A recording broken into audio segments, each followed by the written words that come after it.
우크라이나가 폭발했습니다. 우크라이나를 승리로 이끌었던 우크라이나 국방부 장관인 페도로 국방장관이 해임되었기 때문에 그런데요. 분노한 시민들이 거리로 나오고 있습니다. 오늘 이 내용 좀 제대로 보도록 하겠습니다. 바로 보시죠.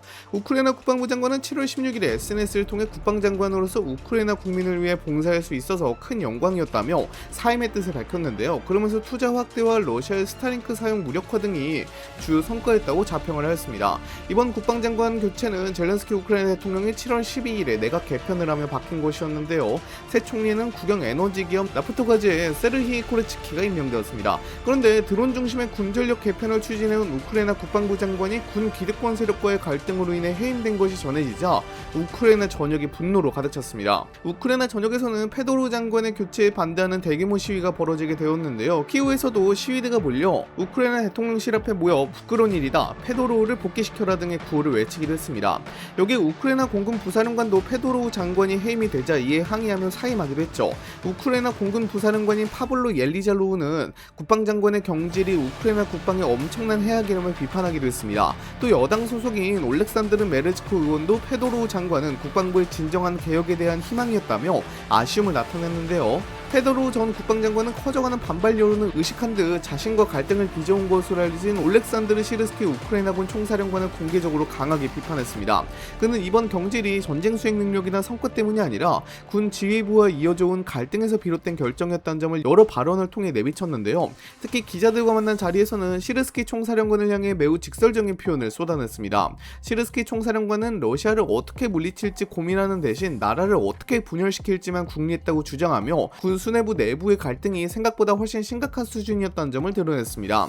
전쟁이 계속되는 상황에서 전 국방장관이 현직 총사령관을 이처럼 공개적으로 비판하는 일은 매우 이례적인 만큼 우크라이나 안팎에서도 큰 충격으로 받아들여졌습니다.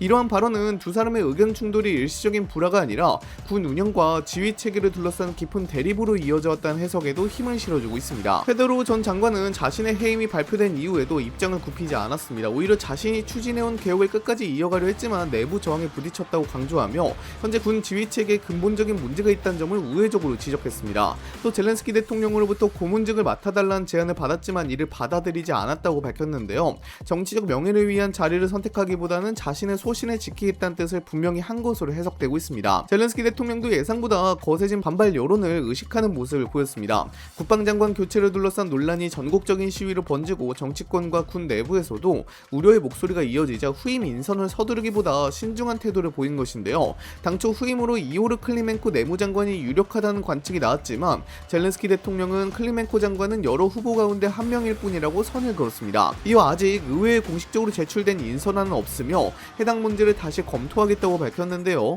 이는 기존 방침을 그대로 밀어붙이기보다 내부 상황과 여론의 흐름을 추가로 살펴보겠다는 의미로도 해석되고 있습니다. 젤렌스키 대통령은 이번 논란과 관련해 군 지휘부와 국방부 사이에 여러 단계에 걸친 복잡한 갈등이 존재하고 있다는 사실도 공개적으로 인정했습니다. 그는 이번 문제가 특정 인물 사이의 감정 충돌이나 일회성 의견 차이로 볼 사안은 아니라고 설명했는데요. 전쟁 수행 방식과 조직 운영, 의사결정 구조 등 여러 영역에서 오랫동안 쌓여온 문제가 얽혀있다는 점을 시사한 발언으로 받아들여졌습니다. 이어 전시 상황에서 대통령이 어느 한쪽의 입장만을 일방적으로 지지해서는 안 된다고 강조했습니다. 군 지휘부와 국방부 모두 국가안보를 책임지는 핵심 조직인 만큼 어느 한쪽에 힘을 실어주는 방식으로는 갈등을 해결할 수 없다는 입장을 밝힌 것인데요. 또 책임 있는 위치에 있는 인사들이 스스로 문제를 해결하지 못한다면 대통령이 직접 나서서 결정을 내릴 수밖에 없다고 말하며 이번 사안을 더 이상 방치하지 않겠다는 의지도 함께 드러냈습니다.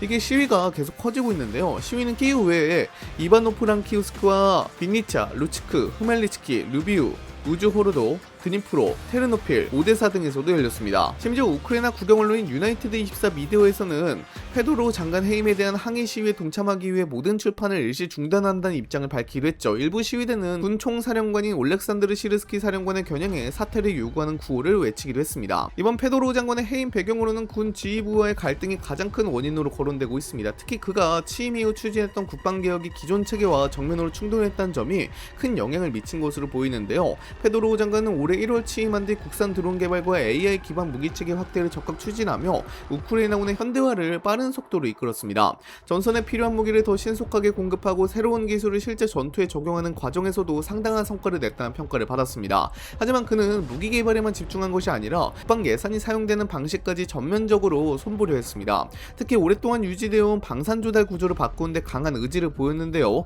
당시 우크라이나 방산 조달 시장에서는 일부 업체들이 장기간 계약을 독점하는 사례가 이어졌고 계약 과정 역시 외부에서 들여다보기 어려운 구조라는 지적이 꾸준히 제기되었습니다. 이 때문에 새로운 기술력을 갖춘 기업들이 시장에 진입하기 어렵고 실제 성능이나 가격 경쟁력보다 기존 거래 관계와 영향력이 더 크게 작용한다는 비판도 적지 않았습니다. 페도로우 장관은 이러한 구조로는 전쟁이 장기화될수록 군의 경쟁력이 떨어질 수 있다고 판단했습니다. 그래서 공개 입찰을 확대하고 계약 절차를 보다 투명하게 운영하는 방향으로 개혁을 추진했으며 예산 집행 과정도 이전보다 훨씬 엄격하게 관리하기 시작했습니다. 감사 절차를 강화하고 의심되는 계약에 대해서는 직접 점검에 나서면서 국방부 내부 분위기도 빠르게 달라졌는데요. 이러한 변화는 기존 방식에 익숙했던 조직과 이해 관계자들에게 상당한 부담으로 작용했습니다. 기존 계약 구조가 흔들리면서 여러 분야에서 반발이 나타났고 개혁 속도를 둘러싼 의견 차이도 점차 커졌습니다. 군 내부에서는 전쟁 중에는 공급의 안정성을 우선해야 한다는 목소리도 적지 않았고 페도로우 장관은 오히려 전시 상황일수록 비효율적인 구조를 바꿔야 한다는 입장을 유지했습니다. 이러한 시각 차이가 누적되면서 군 수뇌부와 국방부 사이의 긴장도 점점 높아졌고 여러 현안을 둘러싼 의견 충돌도 반복된 것으로 전해지고 있습니다. 이번 인사를 두고 정치권에서는 군 내부 갈등 외에도 정치적인 배경이 작용했을 가능성을 제기하고 있습니다. 페도로우 전 장관은 취임 이후 드론 전력 강화와 국방 개혁을 앞서 높은 평가를 받아왔고 국민들 사이에서도 신뢰도가 빠르게 높아졌는데요. 키이우 국제사회학 연구소가 발표한 여론조사에서도 그는 우크라이나에서 가장 신뢰받는 공직자 가운데 한 명으로 이름을 올렸습니다. 전쟁이 이어지는 상황에서 군사 분야를 책임지는 인물에 대한 국민적 지지가 높아졌다는 점은 정치권에서도 적지 않은 의미를 갖는다는 분석이 나왔습니다. 이러한 분위기 속에서 일각에서는 페도로우 전 장관이 군 개혁을 이끈 핵심 인물을 넘어 차세대 정치 지도자로 성장할 가능성까지 거론되기 시작했는데요. AFP 통신도 페도로우 전 장관이 새로운 정치 스타이자 개혁가로 떠오르고 있었으며 이러한 존재감이 젤렌스키 대통령에게 부담으로 작용했을 가능성을 배제할 수 없다고 분석했습니다. 물론 젤렌스키 대통령이 이러한 이유만으로 해임을 결정했다는 근거는 확인되지 않았습니다. 다만 전쟁 장기화로 정치적 긴장감이 높아진 상황에서 국민적 지지를 받는 인물이 정부 내부에서 빠르게 영향력을 확대하는 모습은 여러 해석을 낳고 있습니다. AP통신 역시 이번 개각이 장관 한 명의 교체에 그치는 문제가 아니라 젤렌스키 대통령의 정치적 리더십을 평가하는 중요한 계기가 될 수 있다고 전망했습니다. 실제로 이번 결정 이후에는 정부의 인사 판단을 둘러싼 논란이 이어지고 있고 군 내부와 시민사회에서도 다양한 의견이 나오고 있습니다. 전쟁이 계속되는 상황에서는 군의 지휘체계에 대한 신뢰와 정부의 리더십이 어느 때보다 중요한 만큼 이번 인사가 향후 우크라이나 정치에 어떤 영향을 미칠지 관심이 더욱 커지고 있습니다. 이번 사태를 가장 반길 나라는 러시아일 가능성이 큽니다.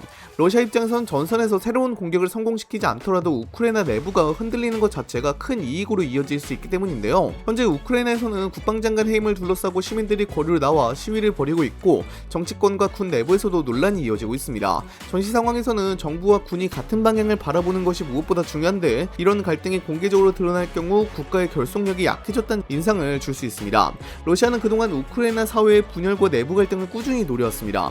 군사적인 충돌뿐 아니라 정치적 혼란과 사회적 불안을 활용하는 것도 중요한 전략 가운데 하나로 알려져 있는데요. 이번처럼 정부와 군 지휘부의 갈등이 공개되고 대규모 시위까지 이어지는 상황은 러시아 입장에서는 부담보다 기회로 받아들여질 가능성이 있습니다. 우크라이나 정부 역시 당분간 전선 상황뿐 아니라 국내 여론과 정치적 논란까지 함께 관리해야 하는 과제를 안게 되는데요. 이렇게 되면 정부의 관심과 행정력이 여러 문제로 분산될 수 있다는 분석도 나오고 있습니다. 또한 이러한 장면은 국제사회에도 전달됩니다. 서방 국가들은 군사 지원뿐 아니라 우크라이나 정부의 안정성과 정책의 연속성도 중요하게 보고 있는데 내부 갈등이 장기화될 경우 향후 지원 정책에도 여러 질문이 제기될 가능성을 배제할 수 없습니다. 러시아는 이러한 상황을 대외 선전에도 적극 활용할 가능성이 있습니다. 우크라이나 내부가 스스로 혼란에 빠지고 있다는 점을 강조하며 자국민과 국제사회를 상대로 자신들에게 유리한 여론을 만들려 할 수 있기 때문인데요. 이번 사태는 러시아가 전선에서 얻은 성과가 아니라 우크라이나 내부에서 발생한 갈등이라는 점에서 더욱 주목받고 있습니다.